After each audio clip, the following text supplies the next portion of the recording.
Lady Susan by Jane Austen. Section 3. Mrs. Vernon, read by Rachel Ellen. Lady Susan, read by Kristen Hughes. 15. Mrs. Vernon to Lady de Courcy. Churchhill. My dear Mother, I return to you Reginald's letter, and rejoice with all my heart that my father is made easy by it. Tell him so, with my congratulations. But, between ourselves, I must own it has only convinced me of my brother's having no present intention of marrying Lady Susan, not that he is in no danger of doing so 3 months hence. He gives a very plausible account of her behaviour at Langford. I wish it may be true, but his intelligence must come from herself, and I am less disposed to believe it than to lament the degree of intimacy subsisting between them implied by the discussion of such a subject. I am sorry to have incurred his displeasure, but can expect nothing better while he is so very eager in Lady Susan's justification. He is very severe against me indeed, and yet I hope I have not been hasty in my judgment of her. Poor woman, though I have reason enough for my dislike, I cannot help pitying her at present, as she is in real distress, and with too much cause. She had this morning a letter from the lady with whom she has placed her daughter, to request that Miss Vernon might be immediately removed, as she had been detected in an attempt to run away.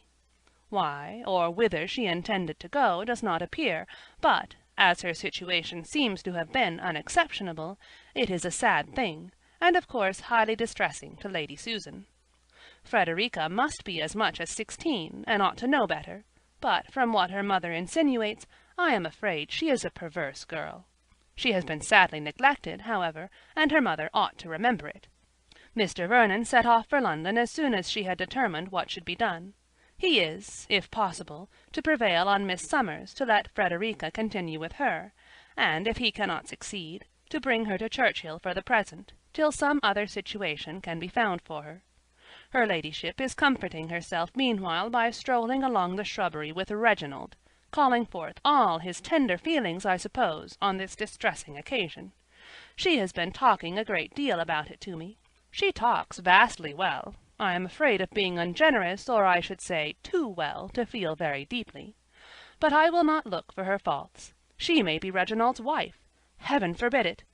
But why should I be quicker sighted than anyone else? Mr. Vernon declares that he never saw deeper distress than hers on the receipt of the letter, and is his judgment inferior to mine? She was very unwilling that Frederica should be allowed to come to Churchhill, and justly enough, as it seems a sort of reward to behaviour deserving very differently, but it was impossible to take her anywhere else, and she is not to remain here long. It will be absolutely necessary, said she, as you, my dear sister, must be sensible, to treat my daughter with some severity while she is here. A most painful necessity, but I will endeavour to submit to it. I am afraid I have often been too indulgent, but my poor Frederica's temper could never bear opposition well. You must support and encourage me. You must urge the necessity of reproof if you see me too lenient. All this sounds very reasonable. Reginald is so incensed against the poor silly girl. Surely it is not to Lady Susan's credit that he should be so bitter against her daughter. His idea of her must be drawn from the mother's description. Well, whatever may be his fate, we have the comfort of knowing that we have done our utmost to save him. We must commit the event to a higher power. Yours ever, etc., Catherine Vernon. 16. Lady Susan to Mrs. Johnson. Churchhill. Never, my dearest Alicia, was I so provoked in my life as by a letter this morning from Miss Summers. That horrid girl of mine has been trying to run away. I had not a notion of her being such a little devil before. She seemed to have all the Vernon milkiness, but on receiving the letter in which I declared my intention about Sir James, she actually attempted to elope. At least, I cannot otherwise account for her doing it. She meant, I suppose, to go to the Clarks in Staffordshire, for she has no other acquaintances. But she shall be punished. She shall have him. I have sent Charles to town to make matters up if he can, for I do not by any means want her here. If Miss Summers will not keep her, you must find me out another school, unless we can get her married immediately. Miss S. writes word that she could not get the young lady to assign any cause for her extraordinary conduct, which confirms me in my own previous explanation of it. Frederica is too shy, I think, and too much in awe of me to tell tales. But if the mildness of her uncle should get anything out of her, I am not afraid. I trust I shall be able to make my story as good as hers. If I am vain of anything, it is of my eloquence. Consideration and esteem as surely follow command of language as admiration waits on beauty, and here I have opportunity enough for the exercise of my talent, as the chief of my time is spent in conversation. Reginald is never easy unless we are by ourselves, and when the weather is tolerable, we pace the shrubbery for hours together. I like him on the whole very well. He is clever and has a good deal to say, but he is sometimes impertinent and troublesome. There is a sort of righteous delicacy about him which requires the fullest explanation of whatever he may have heard to my disadvantage, and it is never satisfied till he thinks he has ascertained the beginning and end of everything. This is one sort of love, but I confess it does not particularly recommend itself to me. I infinitely prefer the tender and liberal spirit of Mannering, which, impressed with the deepest conviction of my merit, is satisfied that whatever I do must be right, and look with a degree of contempt on the inquisitive and doubtful fancies of that heart which seems always debating on the reasonableness of its emotions. Mannering is indeed, beyond all compare, superior to Reginald, superior in everything but the power of being with me. Poor fellow! He is much distracted by jealousy, which I am not sorry for, as I know no better support of love. He has been teasing me to allow of his coming into this country, and lodging somewhere near in Cog, but I forbade everything of the kind.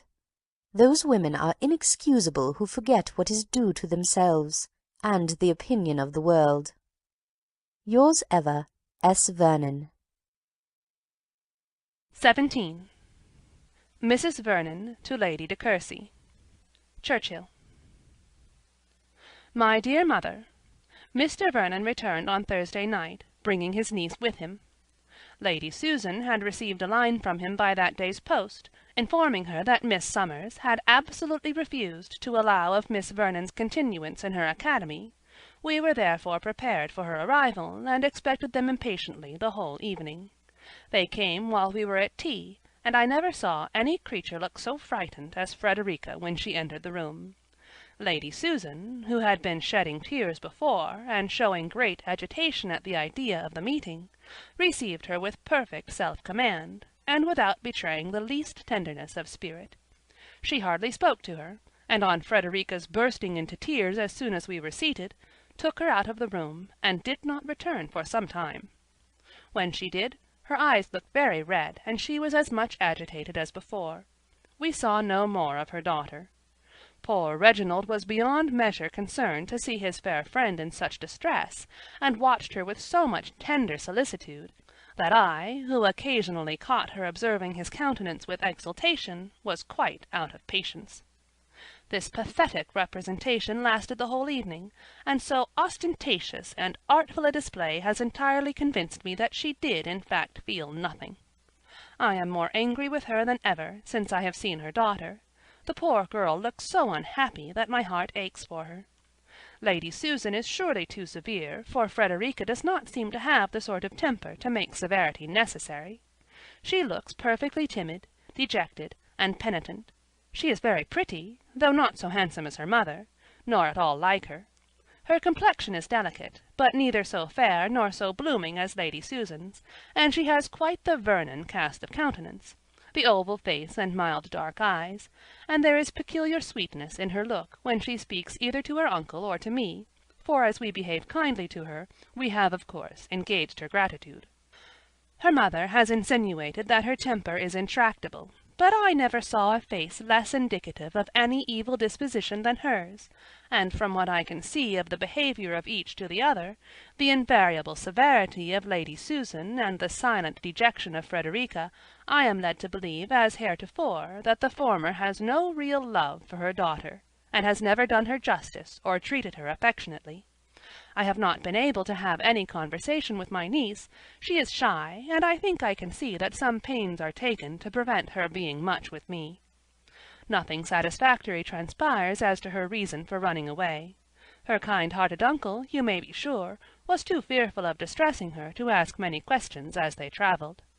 I wish it had been possible for me to fetch her instead of him. I think I should have discovered the truth in the course of a 30-mile journey.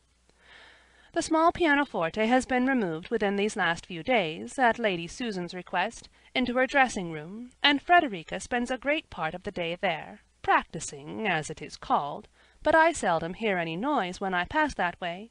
What she does with herself there, I do not know. There are plenty of books, but it is not every girl who has been running wild the first 15 years of her life that can or will read. Poor creature! The prospect from her window is not very instructive, for that room overlooks the lawn, you know, with the shrubbery on one side, where she may see her mother walking for an hour together in earnest conversation with Reginald. A girl of Frederica's age must be childish indeed, if such things do not strike her. Is it not inexcusable to give such an example to a daughter? Yet Reginald still thinks Lady Susan the best of mothers, and still condemns Frederica as a worthless girl. He is convinced that her attempt to run away proceeded from no justifiable cause, and had no provocation.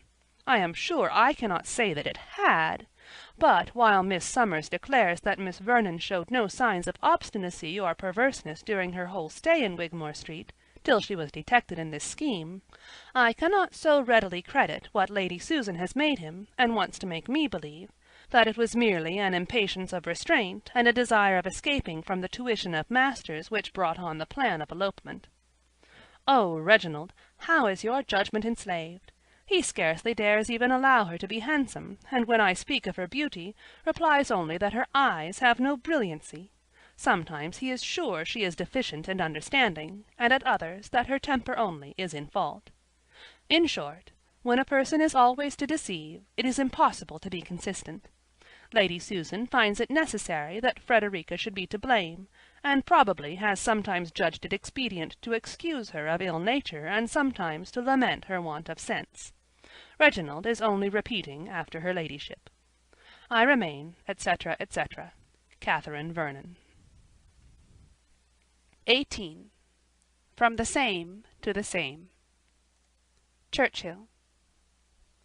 My dear Mother, I am very glad to find that my description of Frederica Vernon has interested you, for I do believe her truly deserving of your regard, and when I have communicated a notion which has recently struck me, your kind impressions in her favour will, I am sure, be heightened.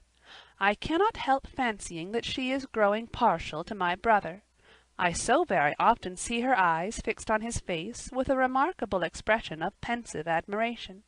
He is certainly very handsome, and yet more, there is an openness in his manner that must be highly prepossessing, and I am sure she feels it so. Thoughtful and pensive in general, her countenance always brightens into a smile when Reginald says anything amusing, and, let the subject be ever so serious that he may be conversing on, I am much mistaken if a syllable of his uttering escapes her. I want to make him sensible of all this, for we know the power of gratitude on such a heart as his, and could Frederica's artless affection detach him from her mother, we might bless the day which brought her to Churchhill. I think, my dear mother, you would not disapprove of her as a daughter. She is extremely young, to be sure, has had a wretched education, and a dreadful example of levity in her mother, but yet I can pronounce her disposition to be excellent, and her natural abilities very good. Though totally without accomplishments, she is by no means so ignorant as one might expect to find her, being fond of books, and spending the chief of her time in reading. Her mother leaves her more to herself than she did, and I have her with me as much as possible, and have taken great pains to overcome her timidity. We are very good friends, and though she never opens her lips before her mother, she talks enough when alone with me to make it clear that, if properly treated by Lady Susan, she would always appear to much greater advantage. There cannot be a more gentle, affectionate heart, or more obliging manners, when acting without restraint, and her little cousins are all very fond of her.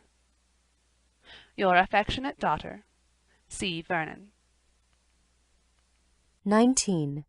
Lady Susan to Mrs. Johnson, Churchhill. You will be eager, I know, to hear something further of Frederica, and perhaps may think me negligent for not writing before.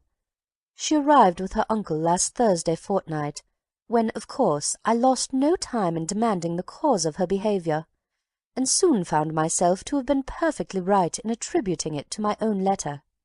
The prospect of it frightened her so thoroughly that, with a mixture of true girlish perseverance and folly, she resolved on getting out of the house and proceeding directly by the stage to her friends, the Clarks, and had really got as far as the length of 2 streets in her journey when she was fortunately missed, pursued, and overtaken. Such was the first distinguished exploit of Miss Frederica Vernon, and if we consider that it was achieved at the tender age of 16, we shall have room for the most flattering prognostics of her future renown. I am excessively provoked, however, at the parade of propriety which prevented Miss Summers from keeping the girl, and it seems so extraordinary a piece of nicety, considering my daughter's family connections, that I can only suppose the lady to be governed by the fear of never getting her money. Be that as it may, however, Frederica is returned on my hands, and having nothing else to employ her, is busy pursuing the plan of romance begun at Langford. She is actually falling in love with Reginald de Courcy. To disobey her mother by refusing an unexceptionable offer is not enough. Her affections must also be given without her mother's approbation. I never saw a girl of her age bid fairer to the sport of mankind. Her feelings are tolerably acute, and she is so charmingly artless in their display as to afford the most reasonable hope of her being ridiculous and despised by every man who sees her. Artlessness will never do in love matters, and that girl is born a simpleton, who has it either by nature or affectation. I am not yet certain that Reginald sees what she is about, nor is it of much consequence. She is now an object of indifference to him, and she should be one of contempt were he to understand her emotions. Her beauty is much admired by the Vernons, but it has no effect on him. She is in high favour with her aunt altogether, because she is so little like myself, of course. She is exactly the companion for Mrs. Vernon, who dearly loves to be firm, and to have all the sense and all the wit of the conversation to herself. Frederica will never eclipse her. When she first came, I was at some pains to prevent her seeing much of her aunt, but I have relaxed, as I believe I may depend on her observing the rules I have laid down for their discourse. But do not imagine with all this lenity I have for a moment given up my plan of her marriage. No, I am unalterably fixed on this point, though I have not yet quite decided on the manner of bringing it about.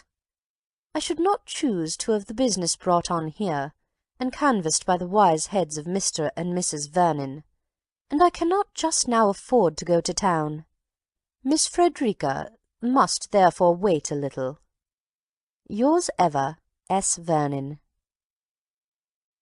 20. Mrs. Vernon to Lady de Courcy, Churchhill. We have a very unexpected guest with us at present, my dear mother. He arrived yesterday. I heard a carriage at the door, as I was sitting with my children when they dined, and supposing I should be wanted, left the nursery soon afterwards, and was half-way downstairs when Frederica, as pale as ashes, came running up, and rushed by me into her own room. I instantly followed, and asked her what was the matter. "Oh," said she, "he is come! Sir James is come, and what shall I do?" This was no explanation. I begged her to tell me what she meant. At that moment we were interrupted by a knock on the door. It was Reginald, who came, by Lady Susan's direction, to call Frederica down. "It is Mr. de Courcy," said she, colouring violently. "Mamma has sent for me. I must go." We all three went down together, and I saw my brother examining the terrified face of Frederica with surprise. In the breakfast-room we found Lady Susan, and a young man of gentlemanlike appearance, whom she introduced by the name of Sir James Martin. The very person, as you may remember, whom it was said she had been at pains to detach from Miss Mannering. But the conquest, it seems, was not designed for herself, or she has since transferred it to her daughter, for Sir James is now desperately in love with Frederica, and with full encouragement from mamma. The poor girl, however, I am sure, dislikes him, and though his person and address are very well, he appears, both to Mr. Vernon and me, a very weak young man. Frederica looked so shy, so confused, when we entered the room, that I felt for her exceedingly. Lady Susan behaved with great attention to her visitor, and yet I thought I could perceive that she had no particular pleasure in seeing him. Sir James talked a great deal, and made many civil excuses to me for the liberty he had taken in coming to Churchhill, mixing more frequent laughter with his discourse than the subject required, said many things over and over again, and told Lady Susan 3 times that he had seen Mrs. Johnson a few evenings before. He now and then addressed Frederica, but more frequently her mother. The poor girl sat all this time without opening her lips, her eyes cast down, and her colour varying every instant, while Reginald observed all that passed in perfect silence. At length Lady Susan, weary, I believe, of her situation, proposed walking, and we left the 2 gentlemen together, to put on our pelisses. As we went upstairs, Lady Susan begged permission to attend me for a few moments in my dressing-room, as she was anxious to speak with me in private.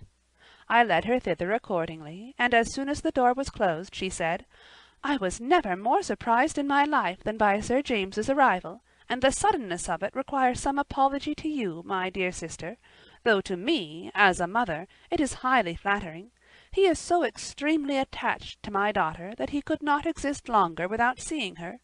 Sir James is a young man of an amiable disposition and excellent character, a little too much of the rattle, perhaps, but a year or 2 will rectify that, and he is in other respects so very eligible a match for Frederica, that I have always observed his attachment with the greatest pleasure, and am persuaded that you and my brother will give the alliance your hearty approbation. I have never before mentioned the likelihood of its taking place to anyone, because I thought that whilst Frederica continued at school it had better not be known to exist, but now, as I am convinced that Frederica is too old ever to submit to school confinement, and have, therefore, begun to consider her union with Sir James as not very distant, I had intended within a few days to acquaint yourself and Mr. Vernon with the whole business. I am sure, my dear sister, you will excuse my remaining silent so long, and agree with me that such circumstances, while they continue from any cause in suspense, cannot be too cautiously concealed. When you have the happiness of bestowing your sweet little Catherine, some years hence, on a man who in connection and character is alike unexceptionable, you will know what I feel now, though, thank heaven, you cannot have all my reasons for rejoicing in such an event. Catherine will be amply provided for, and not, like my Frederica, indebted to a fortunate establishment for the comforts of life. She concluded by demanding my congratulations. I gave them somewhat awkwardly, I believe, for, in fact, the sudden disclosure of so important a matter took from me the power of speaking with any clearness. She thanked me, however, most affectionately, for my kind concern in the welfare of herself and her daughter, and then said, "I am not apt to deal in professions, my dear Mrs. Vernon, and I never had the convenient talent of affecting sensations foreign to my heart, and therefore I trust you will believe me when I declare that much as I had heard in your praise before I knew you, I had no idea that I should ever love you as I now do, and I must further say that your friendship towards me is more particularly gratifying because I have reason to believe that some attempts were made to prejudice you against me. I only wish that they, whoever they are, to whom I am indebted for such kind intentions, could see the terms on which we now are together, and understand the real affection we feel for each other. But I will not detain you any longer. God bless you for your goodness to me and my girl, and continue to you all your present happiness." "What can one say of such a woman, my dear mother?" Such earnestness, such solemnity of expression! And yet I cannot help suspecting the truth of everything she says. As for Reginald, I believe he does not know what to make of the matter. When Sir James came, he appeared all astonishment and perplexity. The folly of the young man and the confusion of Frederica entirely engrossed him, and though a little private discourse with Lady Susan has since had its effect, he is still hurt, I am sure, at her allowing of such a man's attentions to her daughter. Sir James invited himself with great composure to remain here a few days, hoped we would not think it odd, was aware of its being very impertinent, but he took the liberty of a relation, and concluded by wishing, with a laugh, that he might be really one very soon. Even Lady Susan seemed a little disconcerted by this forwardness. In her heart I am persuaded she sincerely wished him gone. But something must be done for this poor girl, if her feelings are such as both I and her uncle believe them to be. She must not be sacrificed to policy or ambition, and she must not be left to suffer from the dread of it. The girl whose heart can distinguish Reginald de Courcy deserves, however he may slight her, a better fate than to be Sir James Martin's wife. As soon as I can get her alone, I will discover the real truth, but she seems to wish to avoid me. I hope this does not proceed from anything wrong, and that I shall not find out I have thought too well of her. Her behaviour to Sir James certainly speaks the greatest consciousness and embarrassment, but I see nothing in it more like encouragement. Adieu, my dear mother. Yours, etc. C. Vernon. End of Section 3, Lady Susan, by Jane Austen.